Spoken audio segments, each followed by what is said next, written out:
Abandoned by her father and left for dead, Latty's life was meant to end at a broken bridge. Her father called her name, standing across it, but as she stepped forward, she fell into the river. The river had other plans. Saved by a mermaid, given sight, and transformed beyond recognition, she's back to confront the family who betrayed her. Secrets will unravel, and chaos will erupt at a wedding no one saw coming. Now on Frankie Stories. Latty had learned to measure the world by sound. The crunch of dry leaves told her how close she was to home, the uneven rhythm of her father's footsteps told her when his temper was rising, and the silence, long and heavy, told her when she was no longer safe. Blind since birth, she had grown up listening to whispers that followed her wherever she went. Some said she was cursed.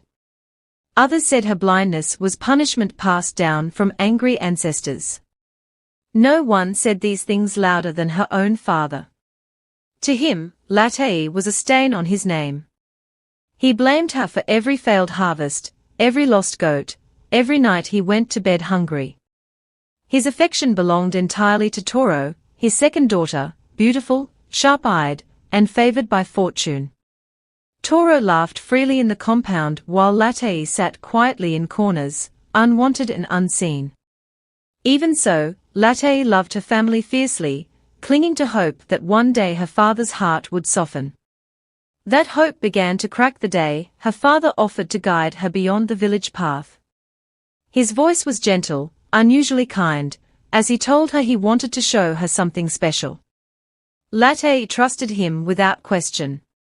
She did not know the bridge ahead was broken. She did not know his kindness was a lie.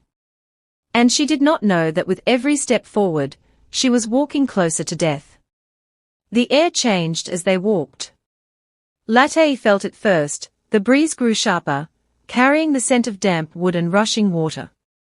The ground beneath her feet no longer felt familiar. Still, her father's hand remained firm around her wrist, guiding her forward with a patience he had never shown her before. He spoke softly, telling her to be careful, telling her to trust him. Each word wrapped around her heart like reassurance, even as a strange unease settled in her chest. When they stopped, the silence was wrong. No birds. No insects. Only the low, angry roar of water far below. Latty tightened her grip on her walking stick. She asked where they were. Her father did not answer at once. When he finally spoke, his voice sounded distant, almost hollow. He told her to take a few more steps, that the ground ahead was flat and safe. His hand slipped away. Latty reached out blindly, panic fluttering in her throat. Her foot met nothing but air. In that instant, the truth struck her with brutal clarity. The kindness. The quiet. The walk away from the village. This was not guidance, it was abandonment. As her body tipped forward, Latty screamed her father's name, hoping he would grab her, pull her back, prove her fear wrong. Instead, she heard footsteps retreating. Then only the wind, tearing her cry apart, as she fell toward the darkness below, unaware that something ancient was already stirring beneath the rushing water. The fall should have ended her life. Latty felt the cold rush of air give way to icy water, swallowing her scream and pulling her under with violent force. The river roared in her ears, spinning her body as if she were weightless.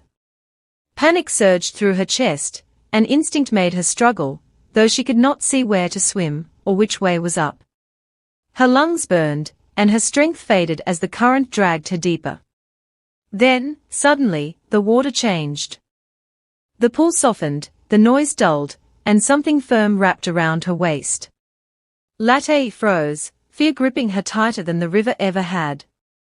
She felt smooth, cool hands holding her steady, guiding her instead of crushing her. The river no longer raged, it hummed, low and rhythmic, like a distant song. Though her eyes saw nothing, her heart sensed a presence, ancient, calm, and deliberate. She was lifted gently, cradled as if she were a child. The cold no longer bit her skin, and her breath returned without pain. A voice reached her then, clear and melodic, echoing inside her mind rather than her ears. It told her not to be afraid. It called her by name. Latty's tears flowed freely, mixing with the river, as she surrendered to the unseen protector. Down below, beyond the reach of human feet, the water opened into silence and light. Latty did not know where she was being taken, only that she was no longer falling. For the first time in her life, she felt chosen. Latty drifted in and out of awareness as she was carried deeper, yet she did not feel as though she were drowning. Instead, her body felt light, almost floating, as if the water itself had learned how to be gentle. When she finally stirred, the sound of rushing currents had faded, replaced by a calm stillness broken only by a soft, echoing hum. The air, or whatever surrounded her, felt warm against her skin. She drew a breath without coughing and realized, with shock, that she was breathing freely. "Do not be afraid," the voice said again, closer now, richer and unmistakably feminine. "You are safe." Latty's fingers brushed against smooth stone beneath her palms. She pushed herself upright, her heart pounding. "Where am I?" she whispered. "Am I dead?" A quiet laugh rippled through the space like water over pebbles. "No, child of the surface. You are far from dead." The voice shifted, moving around her, and Latty sensed a presence both powerful and kind. "You are in Naruma, the kingdom hidden beneath the river. Few humans are ever brought here." Latty trembled, overwhelmed. She had heard stories as a child, whispers of spirits and river beings, but never believed she would meet one. "Why me?" she asked softly. "Because you were betrayed," the voice replied, now tinged with sadness. "And because your life was meant for more than silence and darkness." As the words settled into her heart, Latty understood that whatever had saved her was no ordinary creature. And whatever awaited her in this hidden kingdom would change her forever. Latty felt the presence move closer, and then a gentle touch brushed her cheek. The fingers were cool but comforting, like river water warmed by sunlight. "My name is Rona," the voice said. "I am a guardian of these waters." As Rona spoke, Latty sensed pride and age in her tone, as though centuries rested behind each word. "It was I who caught you when the river tried to claim you." Latty bowed her head instinctively, unsure whether to kneel or speak. Gratitude poured out of her in broken words. She thanked Rona for saving her life, for not letting her die alone in the dark. Rona listened patiently, allowing Latty's sobs to fade before speaking again. "Your tears are justified," she said. "But they will not define you here." Rona explained that she had been watching the village for a long time, listening to the cruelty of human hearts echo through the water. When Latty's father led her toward death, the river itself cried out in anger. "Some lives are pushed into the water as punishment," Rona said quietly. "Yours was offered as a sacrifice to greed and shame. That is why the river rejected your fall." Latty's chest tightened at the thought of her father's betrayal. "Will I ever return?" she asked. Rona did not answer immediately. When she finally did, her voice carried mystery. "You will," she said. "But not as the girl they tried to erase." Rona led Latty deeper into the hidden kingdom, her guidance gentle and steady. Though Latty still could not see, she sensed vastness around her, open spaces, tall structures, and movement that brushed past her like living currents. The air shimmered with energy, humming softly against her skin. "Before you return to the world above," Rona said, "you must first be restored. Not for revenge, but for truth." Latty's breath caught. "Restored how?" she asked, her voice barely steady. Rona guided her to lie back on a smooth, cool surface. The sound of flowing water surrounded her, rising and falling in a slow rhythm. Rona began to chant in a language Latty did not understand, ancient and musical. The water responded instantly, swirling around Latty's body, lifting her hair and limbs as though she were floating in air. A warmth spread across her face, concentrating around her eyes. Pain flashed briefly, sharp and blinding, then faded into something softer. Latty gasped as light pierced through the darkness she had always known. At first it was unbearable, a rush of brightness and color that made her cry out. But slowly, shapes formed. Shadows became lines, and lines became a world she had never seen before. Tears streamed down her cheeks as she stared at her own hands in wonder. "I can see," she whispered, afraid the words might break the miracle.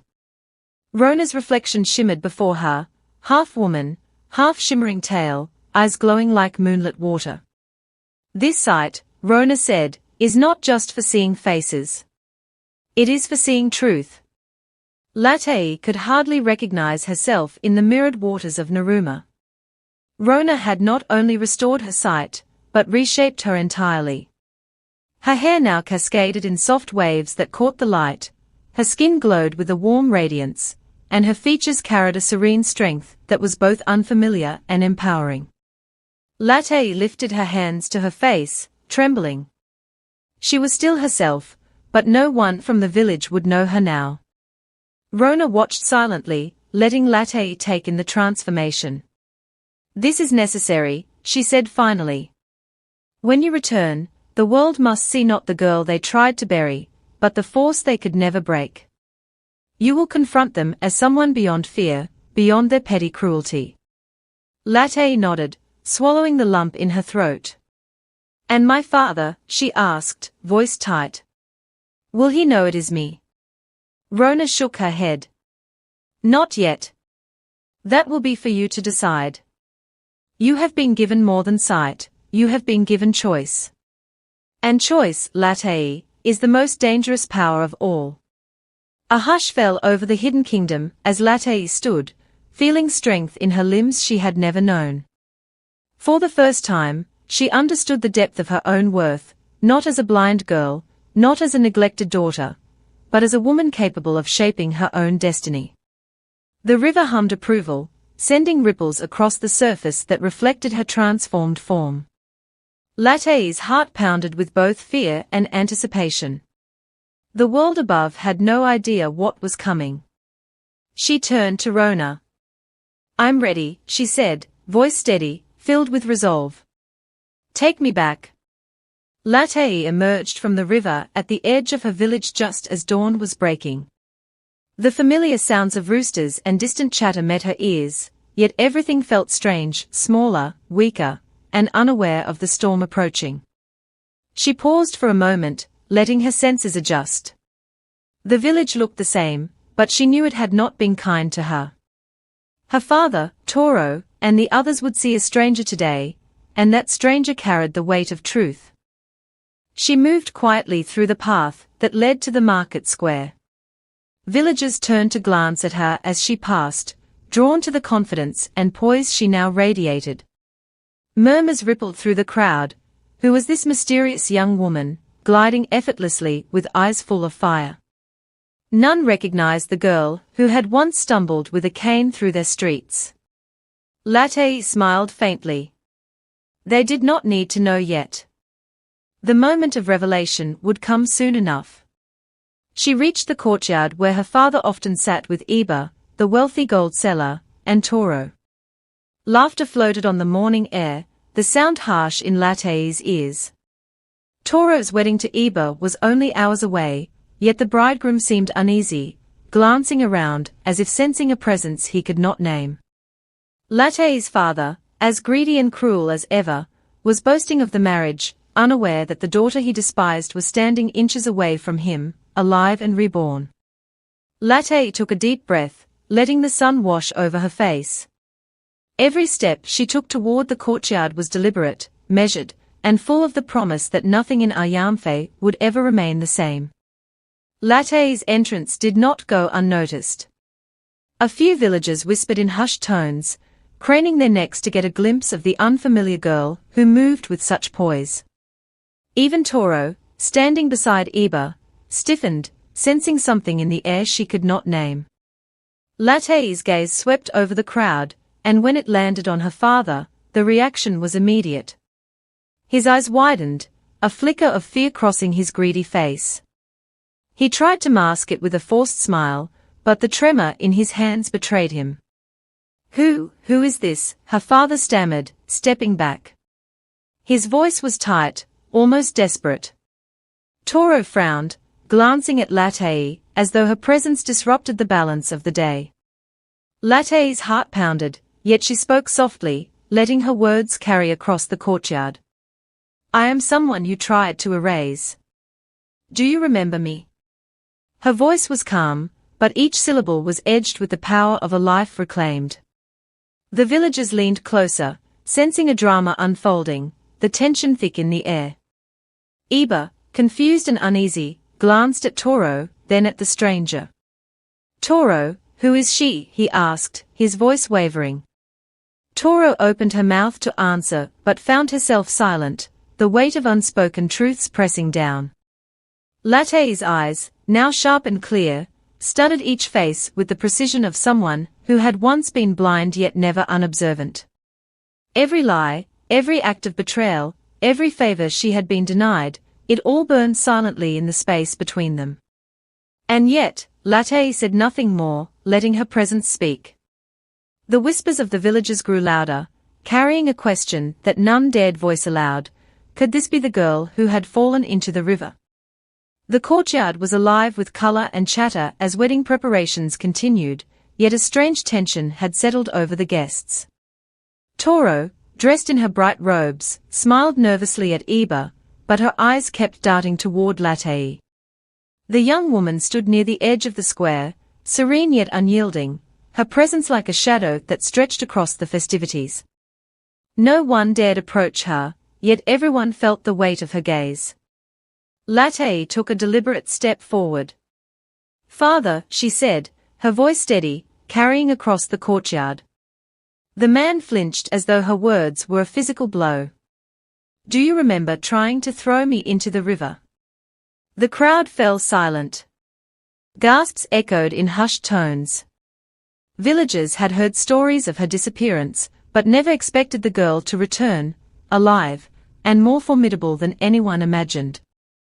Her father's face drained of color. "Latty." He began, but his voice faltered.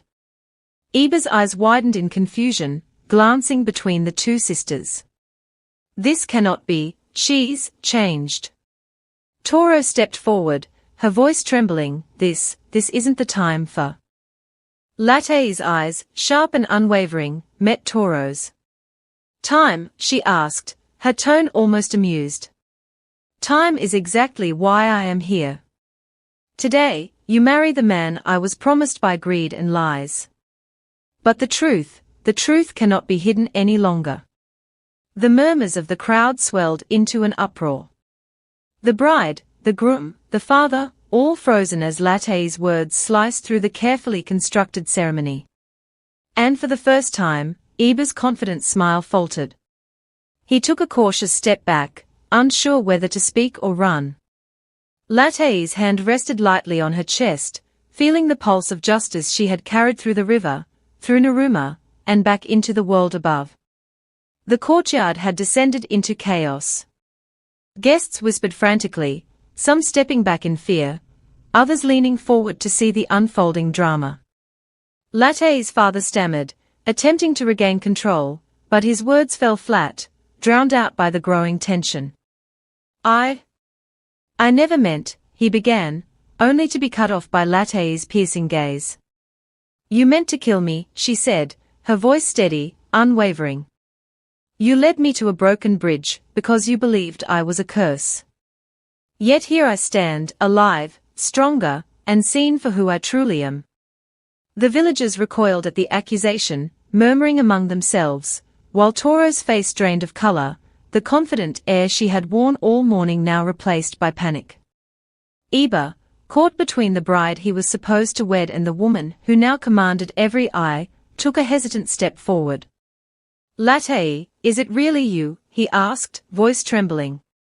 Latty nodded slightly, letting the weight of her transformation settle over him. "It is," she replied. "And I've returned to ensure that lies and greed are no longer rewarded in this village."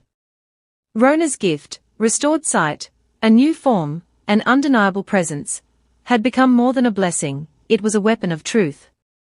The villagers, who had once scorned Latty, now stared in awe and fear. Even her father's bravado faltered, his voice dropping to a near whisper. "Toro. Iba, what have I done?" he muttered under his breath, the words lost amid the whispers and tension that hung like a storm above the courtyard. Latty's eyes swept across everyone, each face etched with guilt, curiosity, or fear. She took a slow step closer, her next move deliberate, measured, and unpredictable. Latty's presence dominated the courtyard. Every eye followed her as she stepped closer to her father. "Do you see now?" she asked, her voice calm but edged with steel. "Do you see what your hatred and greed have done?" Her father tried to speak, but no words came. The villagers shifted uneasily, realizing the truth that had been hidden for so long. Latty had not only survived, she had returned stronger than anyone could have imagined. Toro's hands trembled as she looked at Iba, whose confusion had turned to guilt. "Father. I didn't know," she stammered, attempting to justify years of favoritism and neglect. Latty shook her head, her gaze never leaving the man who had tried to end her life.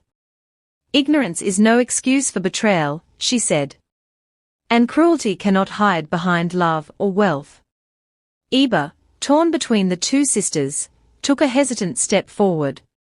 "Latty, he faltered, unsure of what to say. Latty's eyes softened slightly as they met his. "Do not speak yet," she said. "Let the truth be heard first." A hush fell over the crowd as she turned to address the villagers. "You have lived with lies, with favoritism, and with fear," she declared. "But today, the river has returned justice." The murmurs of the crowd grew louder, now tinged with awe and fear. Even her father's face paled, his hands trembling as he realized the weight of his actions. Latty's gaze returned to Toro, cold yet resolute. "Your wedding," she said, her voice echoing through the square, "will not be what you expect. Not today." The courtyard held its breath. Latty stood at the center, her presence commanding the attention of every villager, every guest, and most importantly, every member of her own family. Her father's face was ashen, his usual arrogance replaced by fear he could not hide. Toro's eyes darted between Latty and Iba, panic twisting her features. The wedding decorations, once bright and joyful, now felt like a stage for revelation rather than celebration. Latty's gaze swept the crowd, sharp and unflinching. "You believed I was weak," she said, her voice cutting through the murmurs. "You believed blindness made me less than human. You believed hatred and greed could control destiny. But the river, and Rona, have shown me otherwise. And today, I reclaim what was taken from me." Iba stepped forward, conflicted, but Latty raised her hand, stopping him. "Do not interfere," she said. "This is not about love, nor revenge, it is about truth." She turned to her father, her eyes blazing. "You thought you could bury me, hide me, erase me. But I return not as the girl you despised, not as Toro's shadow, but as someone you cannot ignore. The choice is mine now, and what I do next will change everything you know about this village." The villagers murmured nervously, their whispers growing like a rising tide. No one knew what Latty intended, and the suspense was unbearable. Even Toro took a cautious step back, her confidence evaporated, replaced with fear. Latty smiled faintly, the calm of the river herself seeming to flow through her. With a final, deliberate glance at everyone who had wronged her, Latty stepped forward, toward the unknown, toward justice, toward the moment that would decide the fate of the wedding, her family, and the village itself. And then, she stopped. The crowd waited, Frozen, as the question hung heavy in the air, what would Latty do next? Thank you for watching Frankie's Stories. Please give us a like, comment and subscribe. Until next time, we love you.